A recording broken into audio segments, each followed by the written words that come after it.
So Express Yourselves, we work primarily with youth that have experienced the challenges of poverty and a lot of different dimensions of that.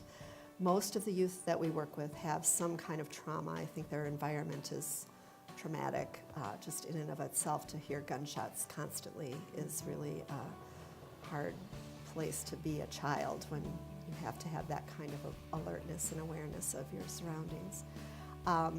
We work with kids ages 7 to 21, and we work with contracts with agencies who serve kids that are in corrections. We go into the detention center weekly. We work with full juvenile corrections.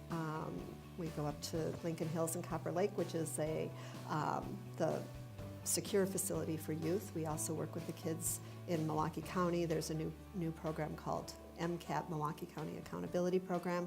We offer programming there, which is a secure corrections alternative. It's like the step before Lincoln Hills in terms of severity of what their issues are. We work with kids in shelter care and residential treatment.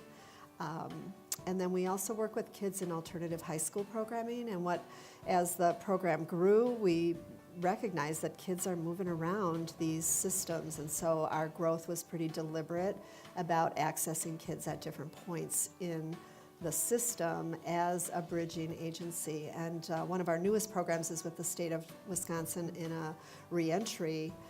When kids come out of corrections, the goal is that they don't return. And we are now a community engagement agency that we're part of their return programming they do with us in our studio. They had quotes from the kids about what we did and what their experience was, and I was just like, oh my goodness, this is everything. Like, I could just line it up with our organizational goals, and each of these quotes was just talking. I felt free for that hour and a half. I felt peaceful inside. I felt like I could work together with other people. It was exciting to watch other people do what they were doing. I mean, that to me says something happened in that time, and that's important.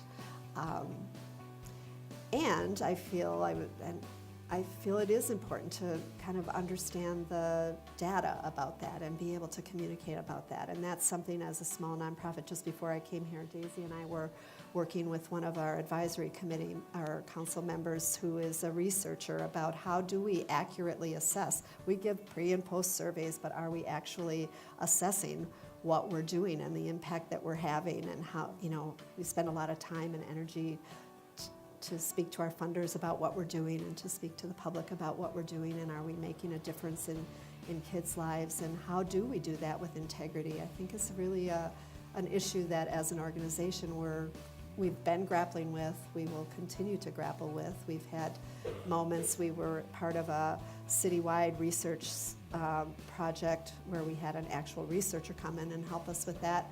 And then the next year we applied for continued funding, and of course that didn't come through because it wasn't experimental research. And so it's an ongoing challenge.